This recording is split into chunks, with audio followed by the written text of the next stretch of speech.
Assalamualaikum warahmatullahi wabarakatuh.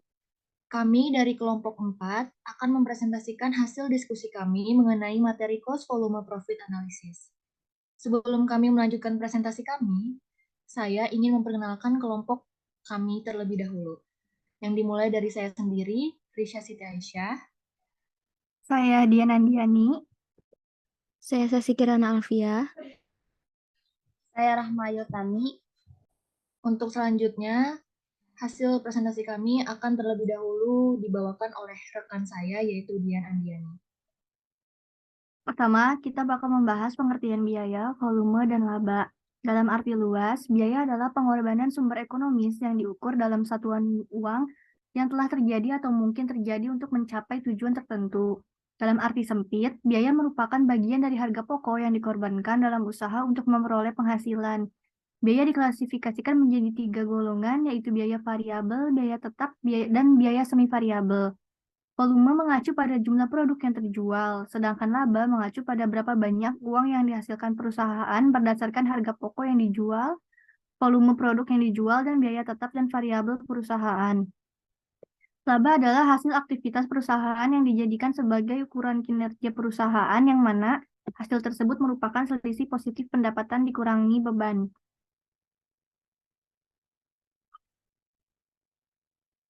Pengertian analisis biaya, volume, dan laba. Laba perusahaan merupakan selisih antara penghasilan penjualan di atas semua biaya dalam periode akuntansi tertentu. Untuk dapat mencapai laba yang besar, manajemen dapat melakukan berbagai langkah berikut.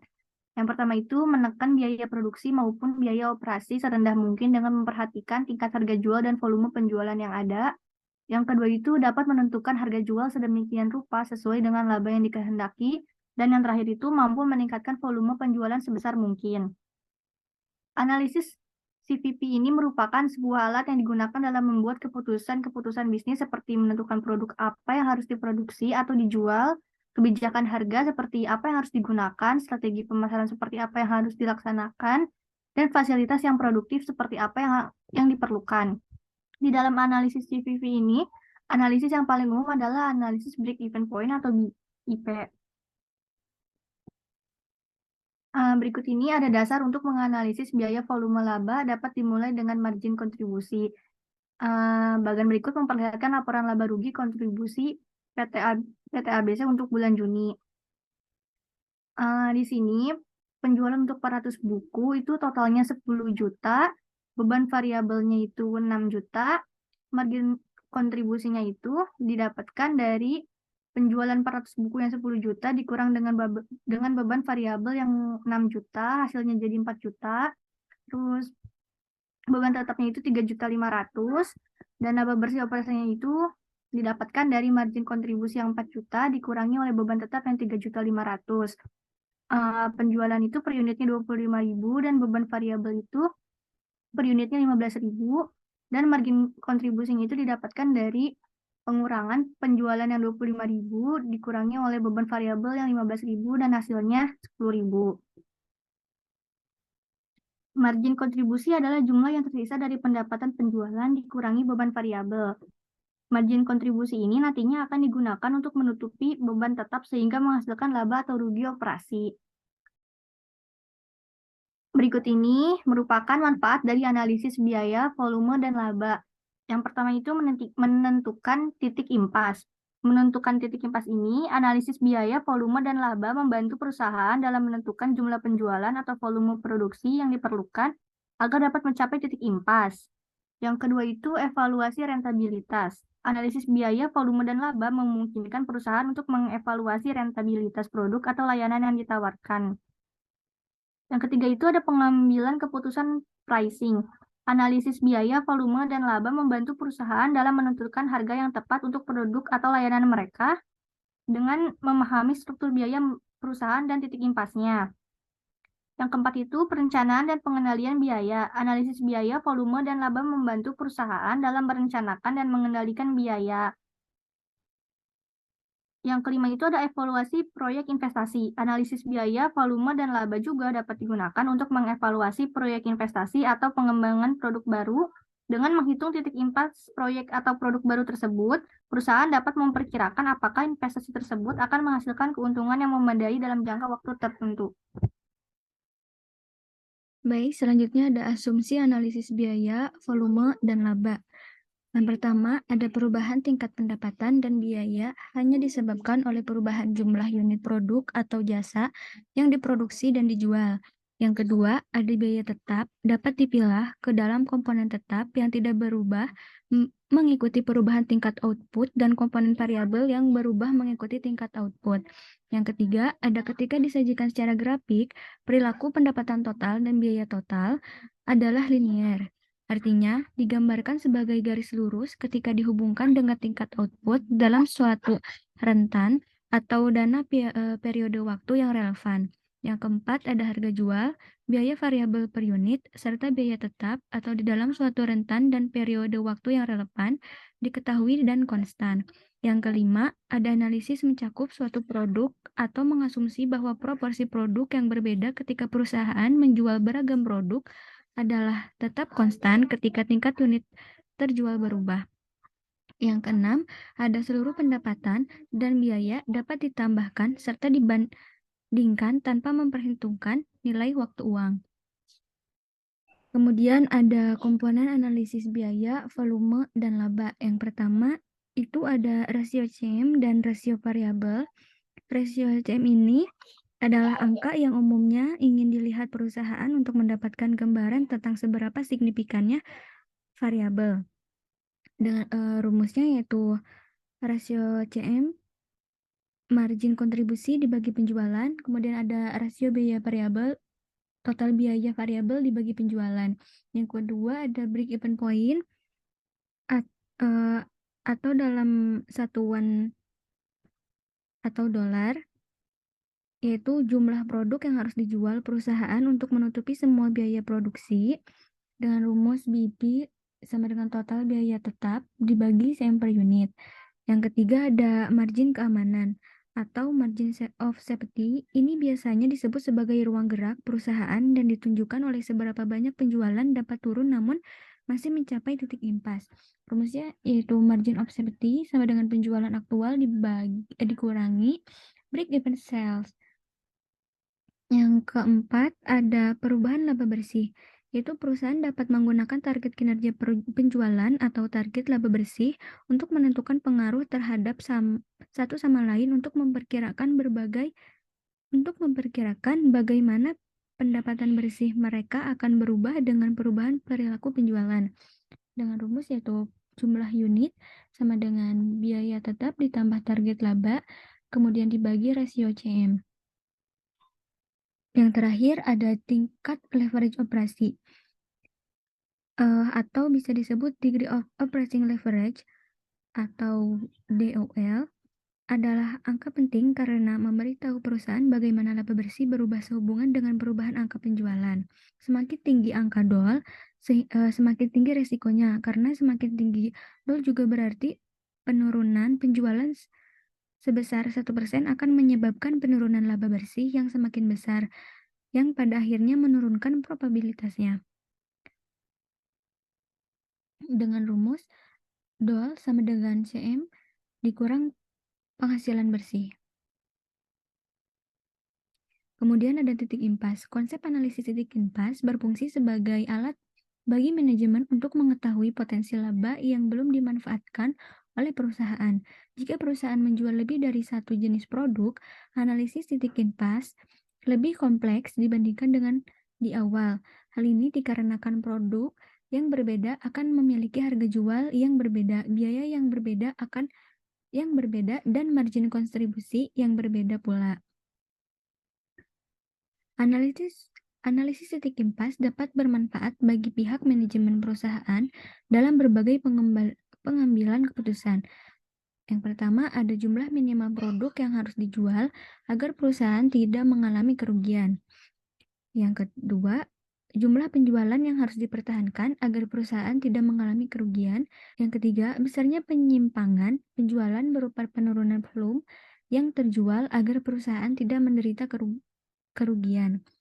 Yang keempat, untuk mengetahui efek perubahan harga jual, biaya maupun volume penjualan terhadap laba yang akan diperoleh. Selanjutnya, untuk memperjelas keterangan mengenai titik impas, maka dapat dilihat pada contoh berikut. Misalnya, diasumsikan bahwa PT Berjaya Selalu adalah sebuah perusahaan yang bergerak dalam bidang penjualan meja. PT Berjaya Selalu memiliki kapasitas produksi di dalam setahun sebesar 1.000 pieces meja. Untuk menghasilkan produk dengan volume tersebut, maka perusahaan harus mengeluarkan biaya tetap sebesar 200 juta. Sedangkan biaya variabel total yang diperlukan adalah sebesar 1 miliar. Harga jual meja adalah sebesar 2 juta per pieces. Berapakah titik impas perusahaan? Untuk menjawab pertanyaan tersebut, maka kita dapat melihat dari data. Untuk menghitung titik impas perusahaan, maka yang harus dihitung terlebih dahulu adalah biaya variabel per pieces dari meja. Biaya variabel total yang diperlukan untuk memproduksi 1.000 pieces meja adalah sebesar 1 miliar, sehingga biaya variabel yang diperlukan untuk memproduksi 1 pieces meja adalah dengan cara membagi 1 miliar dengan 1.000 pieces meja, yaitu sebesar 1 juta. Secara matematis, perhitungan titik impas dapat dilihat dari perhitungan berikut ini. Titik impas dalam satuan rupiah, rumusnya adalah biaya total dikalikan dengan 1 dikurang biaya variabel dibagi dengan penjualan. Maka 200 juta dikali dengan 1 dikurang dengan 1 juta dibagi 2 juta. Hasil dari titik impas itu adalah sebesar 400 juta. Jumlah sebesar 400 juta merupakan nilai penjualan minimal agar perusahaan tidak mengalami kerugian, tetapi sekaligus juga merupakan nilai penjualan yang mengakibatkan perusahaan belum memperoleh laba. Untuk mengetahui jumlah volume penjualan agar perusahaan tidak mengalami kerugian, maka nilai penjualan dibagi dengan harga jual setiap unit produk tersebut.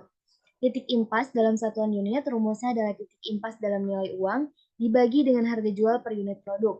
400 juta dibagi dengan 2 juta, maka hasilnya adalah 200 unit.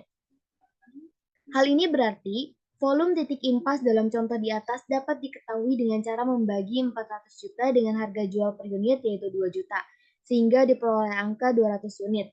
Kesimpulannya, bahwa PT Berjaya Selalu harus mencapai penjualan minimal sebesar 200 pieces meja atau 200 unit meja agar tidak mengalami kerugian. Sebagai pembuktian dapat dilakukan dengan rumus laba sama dengan penjualan dikurangin biaya total, di mana biaya total ini didapat dari biaya tetap dikurang dengan biaya variabel. Maka laba sama dengan 200 unit dikali dengan 2 juta, dikurang 200 juta, dikurang lagi 200 unit dikali 1 juta. Hasilnya adalah laba sama dengan 0. Kesimpulannya, berdasarkan pembuktian di atas, maka dapat disimpulkan bahwa pada saat PT Berjaya Selalu menjual produknya sebanyak 200 pieces meja, maka laba perusahaan adalah sebesar 0. Jadi, agar tidak mengalami kerugian, maka perusahaan harus menjual minimal 200 pieces meja karena pada saat volume penjualan sebesar 200 pieces meja, seluruh biaya tetap yang dikeluarkan perusahaan yaitu sebesar 200 juta telah dapat ditutup.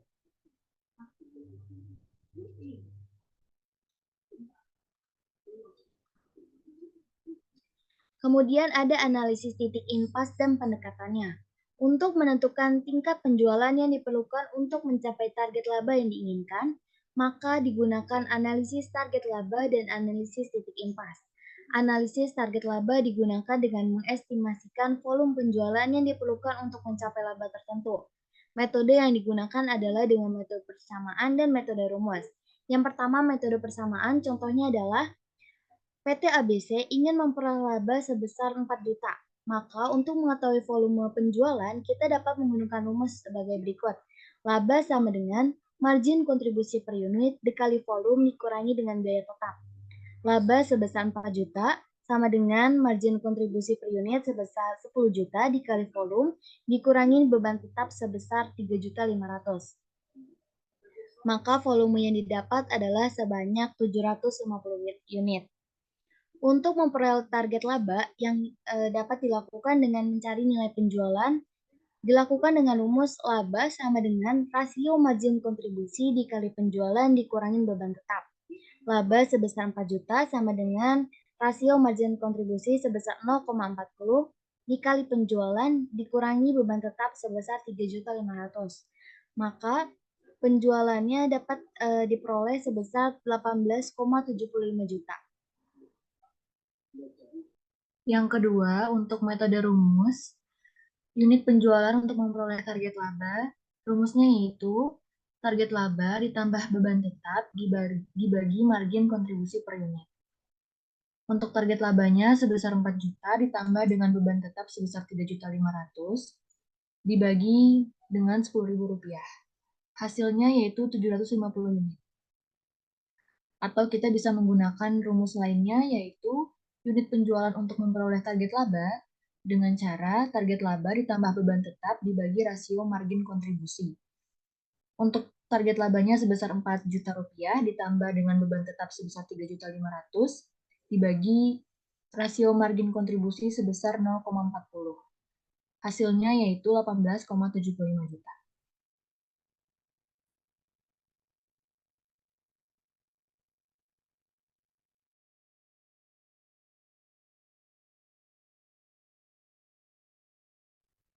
Selain dengan metode persamaan dan metode grafik, kita juga bisa menghitung analisis titik impas dengan metode grafik. Pada metode grafik, kita menggambarkan biaya total dan pendapatan total dalam grafik. Masing-masing ditunjukkan dengan sebuah garis pada grafik. Yang pertama, garis biaya total adalah penjumlahan biaya tetap dan biaya variabel. Biaya tetap adalah Rp2.000 pada setiap tingkat output di dalam rentang relevan. Karena biaya tetap adalah Rp2.000 untuk setiap tingkat penjualan pada rentang relevan, biaya total pada penjualan 40 unit adalah Rp6.800 dikali dengan Rp2.000 ditambah dengan Rp4.800 yang ditunjukkan pada titik B. Garis biaya total adalah garis lurus dari titik A sampai titik B. Yang kedua, garis pendapatan total. Satu titik awal yang digunakan dengan mudah adalah titik pendapatan Rp 0 rupiah ketika terjual 0 unit digambarkan dengan titik C. Yang ketiga, titik impas merupakan titik di mana jumlah unit terjual pada garis pendapatan dan garis biaya total saling berpotongan.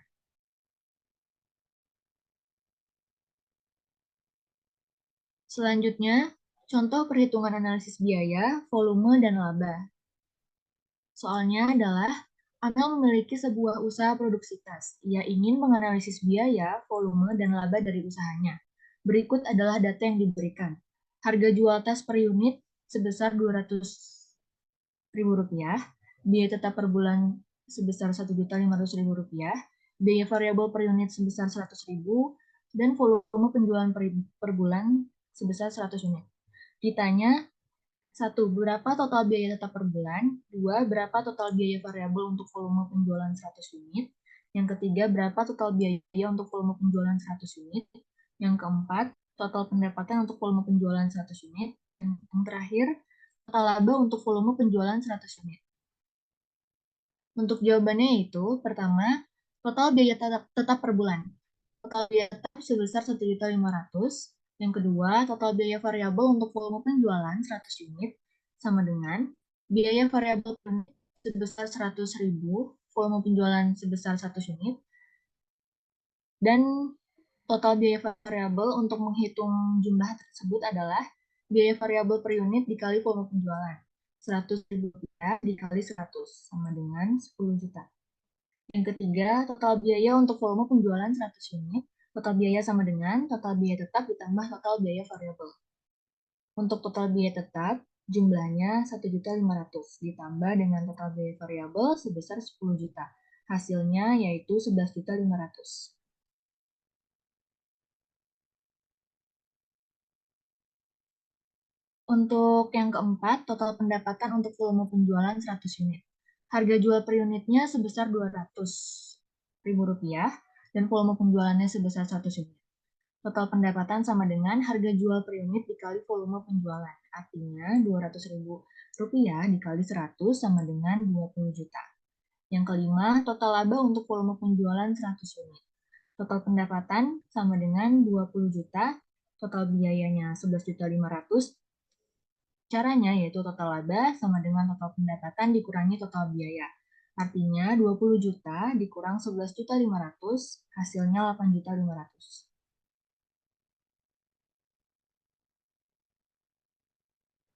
Untuk yang terakhir yaitu kesimpulan, analisis BVL merupakan model untuk mengetahui respon laba akibat perubahan harga, biaya, ataupun volume penjualan. Analisis ini sangat berguna bagi manajer dalam membuat keputusan terutama dalam hal penjualan. Titik impas adalah kondisi ketika perusahaan tidak mengalami rugi maupun untung. Dengan kata lain, laba perusahaan adalah nol. Ketika penjualan berada di atas titik impas, maka dipastikan perusahaan akan memperoleh laba. Sebaliknya, ketika penjualan berada di bawah titik impas, perusahaan akan mengalami kerugian struktur biaya yang memiliki pengaruh dalam penentukan laba operasi. Rasio besar kecilnya biaya tetap dan biaya variabel dalam suatu perusahaan akan berdampak pada besarnya sensitivitas perubahan laba akibat perubahan penjualan atau biasa disebut sebagai leverage operasi. Ketika leverage operasi tinggi, maka sedikit peningkatan penjualan akan menyebabkan peningkatan laba yang tinggi. Konsep BVL ini dapat digunakan untuk menjawab permasalahan-permasalahan penting perusahaan dalam menentukan harga, biaya, dan volume penjualan. Perubahan-perubahan dalam biaya tetap, biaya variabel, harga, maupun volume penjualan. Sekian presentasi dari kami. Mohon maaf apabila ada kesalahan. Wassalamualaikum warahmatullahi wabarakatuh. Audio Jungle.